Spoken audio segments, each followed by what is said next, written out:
It's Quick Tip Tuesday. You have questions, I have answers, and I am so glad to be answering them for you today. If you have a question that you want answered on the show, pop into my DMs on Instagram at figandfarm. Send me an email at figandfarmathome@gmail.com or join the Facebook group and ask there. bit.ly/design101 group. Let's hop to it. Let's answer your question. And if you find value in this, I'm sure someone else will too. So make sure you share with a friend. Good morning and happy 2022. Can you believe it? A brand new year, brand new start. 2022 sounds a little futuristic when you say it out loud, doesn't it? A little Back to the Future, a little DeLorean. And I saw a meme the other day that made me think, made me scratch my head and pause for a minute. And it was 2022, looks like, sounds like 2020, parenthesis, 2. Oh, heavens to Betsy. I hope not. Okay, we are thinking good thoughts. We are praying for the year ahead, and we are moving our needle forward wherever we are starting. And as we do that, a lot of us make resolutions. A lot of us make goals. And are you a resolution maker? Are you? That the word resolution to me feels sticky and tricky, and it does because I feel like it also goes with dropping off the bandwagon, failure. Failure is such a strong word. I don't mean that, but not attainable, and it feels a little out of reach. So I don't make resolutions, but I make goals. How about you? What do you do? And are you a resolution maker, a goal setter for the new year? I want to know about it. So drop me a line and tell me, what is your goal for the year? You can tell me as many as you want or just one, whatever your biggest one is. One of my goals for the year, I do categorize mine, and they are all, of course, moving my needles forward wherever they are. And my goal for this year in health is to do a handstand in yoga. I've had this goal for a few years now, but kind of in the back of my mind, but this year it has made the list of goal for 2022. I'm going to learn to do a handstand unassisted. And yesterday I got started. With a headstand, and I did it unassisted.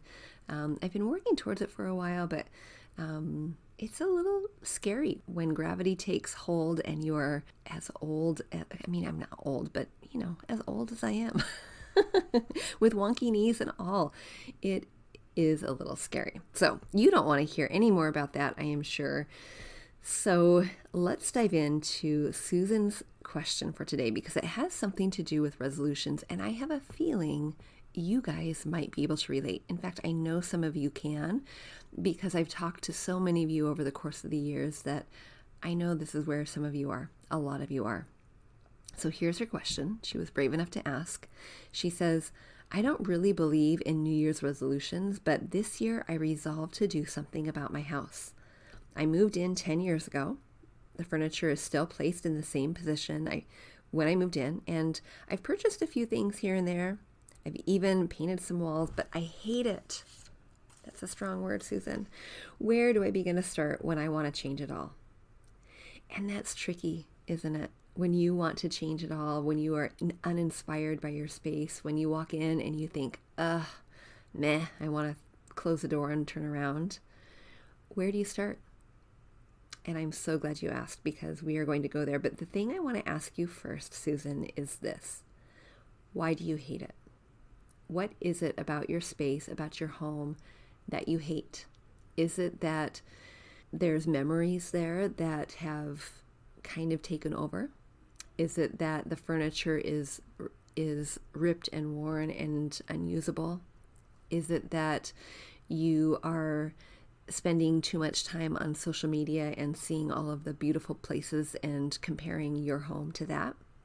Is it that is it something different? Like you want to spend actually more time with your kiddos, and you are just uninspired because you're constantly organizing and reorganizing and fighting some clutter that gets in the way of spending the time with your kiddos? Is it that you hate the color of the walls or the function of your home? What is it that you hate?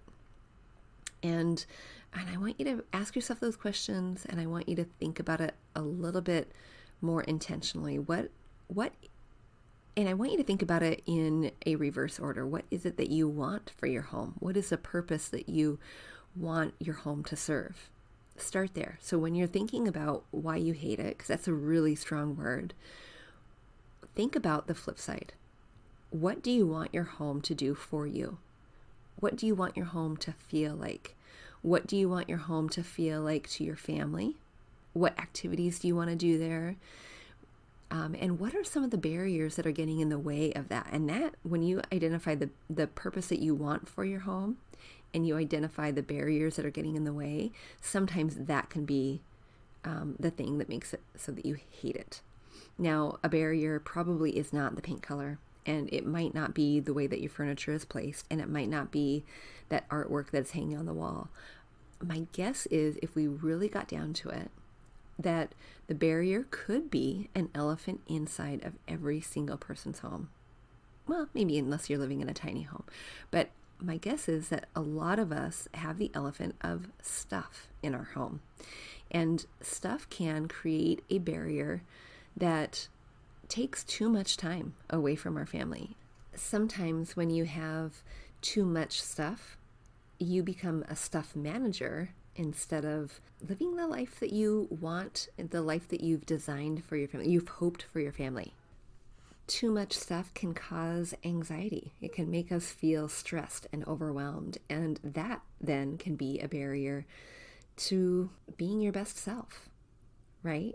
So if you have not already listened to my conversation with Jessica Hayes, I want you to go back and I want you to listen to that. It's episode 25, and we talk about stuff and what it does to your own person, what it does to the feelings of overwhelm and anxiety, and how that interacts or affects the way that you interact with your family and your loved ones. Okay, so before we go too deep into that, Susan, we are going to answer your question, but we are going to talk first about stuff in your home, and before we get into the pretty.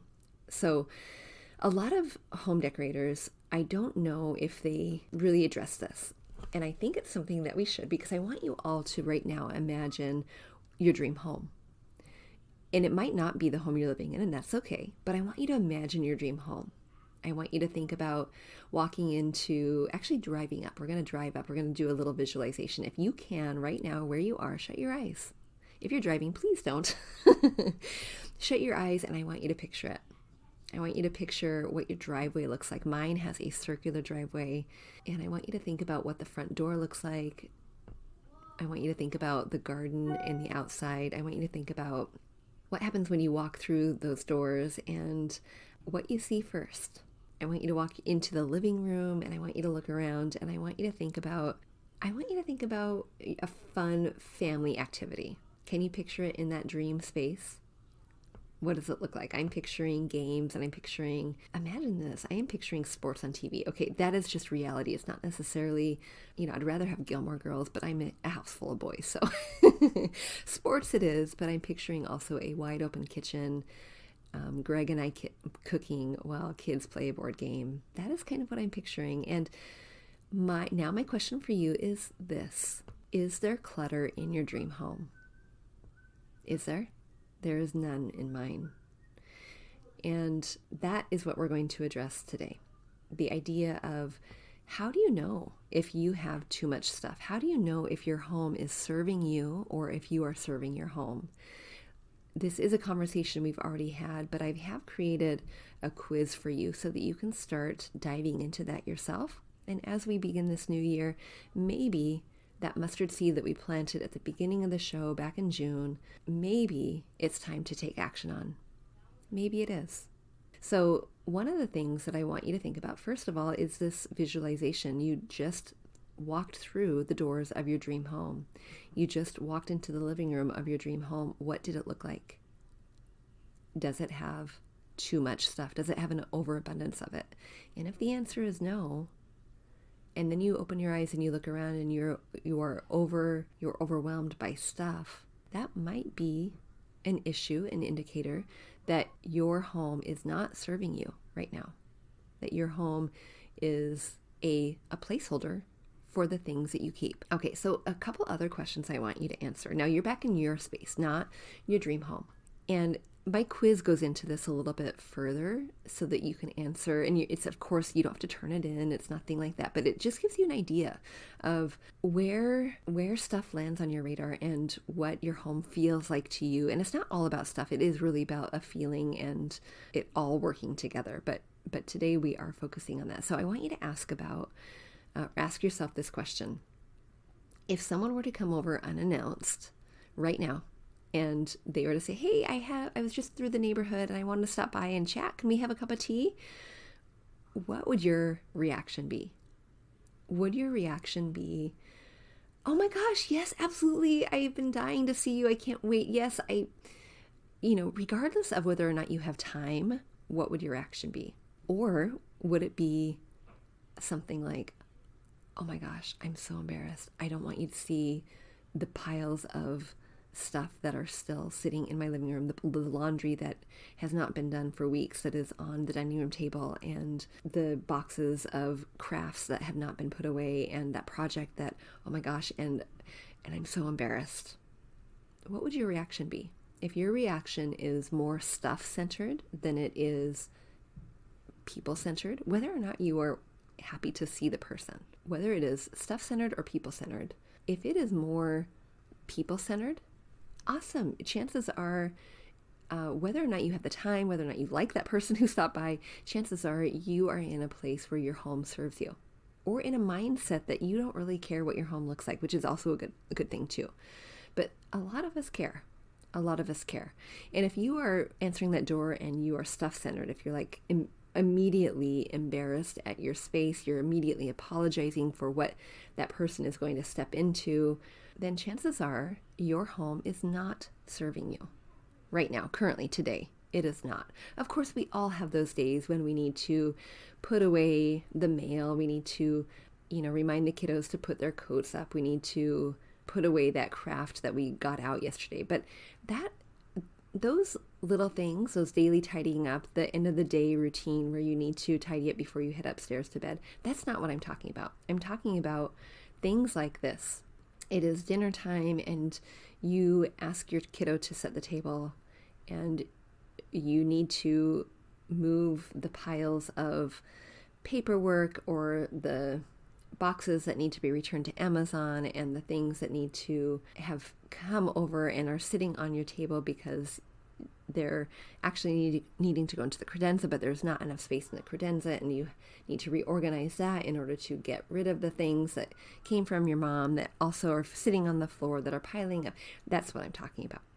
Do you need to move the piles in order to a different location in order to make the space to have your dinner, or sit on the couch, or do work in your sewing room, or go to bed, fold your clothes, to do the laundry? You get what I'm saying, right? Are you moving stuff and reorganizing stuff to make space so that you can do the activity that you want to do? And if the answer is yes to that, chances are your home or that room is not serving you in the way that it is.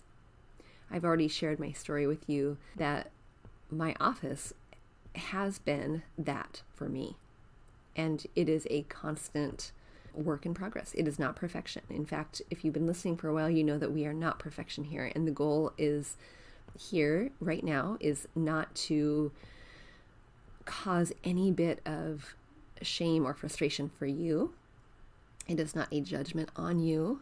It is a mustard seed. I'm planting a mustard seed that hopefully will help you move your needle forward wherever that needle is, so that you can start living a life that you want to live of intention within your home.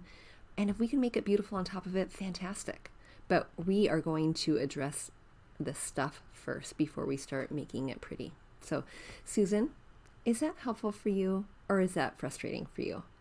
I imagine that some of you are like, oh man, yes, I have too much stuff and I feel bad about the too much stuff. Yes, I know I need to declutter. I know I need to do that. A couple things I want you to think about. One is organizing is different than decluttering. So think about that. The other thing I want you to think about is making progress, making one step forward. Let's talk about this for a sec. If I wanted to set a goal of running a marathon, I would not go out and run 20 miles today.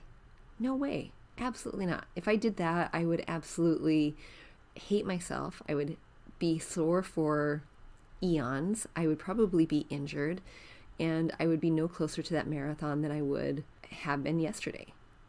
Setting a goal and a place that you want to aspire to is a fantastic thing. But it doesn't mean that you're going to be running that marathon tomorrow. It means that maybe you'll run it in a year. Maybe you'll run it in 2 years. Maybe you'll be lucky enough to run it in 6 months, but creating that baseline for you is going to be a good start. And maybe that baseline is walking around the block today. Maybe tomorrow you walk around 2 times, and then 3 times, and then 4 times, and then maybe you're running around that block 1 time, and then running around 2 times. You see where I'm going here? You're working up to it, and until you are ready to run that marathon, until you've reached that goal, and hooray for you. The same thing goes with our stuff. So if you approach it in a way that you're saying, I am getting rid of all this stuff today and I have 2 hours, girlfriend, you are going to be in the exact same spot that you were when you started. So I want you to keep that in mind, and I want you to take the quiz. I do want you to be mindful of where it is you are starting so that you know where your needle can be moving forward. You can find the quiz at bit.ly/boss of home, BOSS. Yeah, you heard me, boss. Who is the boss of your home? Are you the boss? Or is your stuff the boss? That's the issue. By the way, the goal too is not to say, hey guys, we're all moving to some big stretch of land and we're all going to get tiny homes. That is not the goal.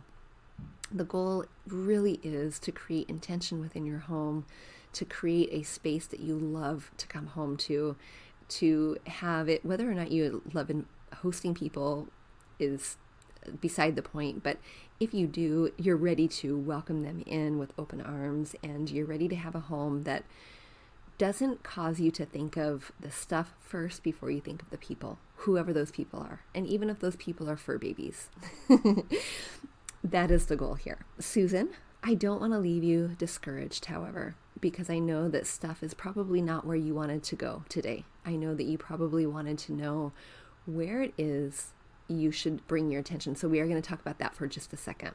So one thing I always ask is this. So you've already addressed why you hate your space, and now we're talking about the stuff in your space. But now, what room do you spend the most time in? What room what room drives you most bonkers? What room do you host the most people in? Those are the 3 things that we generally talk about here when we're talking about where to start. What room drives you most bonkers, that you're going to see the biggest, like that change when you make the change, whatever change it's going to be in there, is going to inspire creativity in other spaces.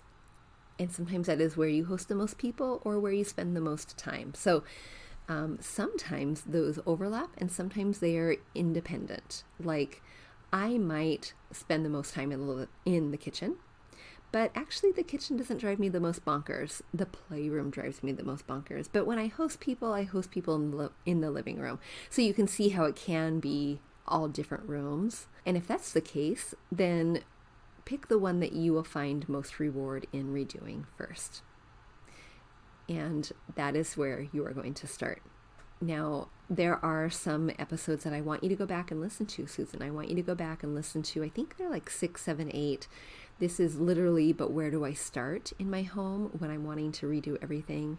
We talk about creating and defining purpose for your space, identifying the intention of the room, creating a home feeling, what you want your home to feel like, kind of creating the map.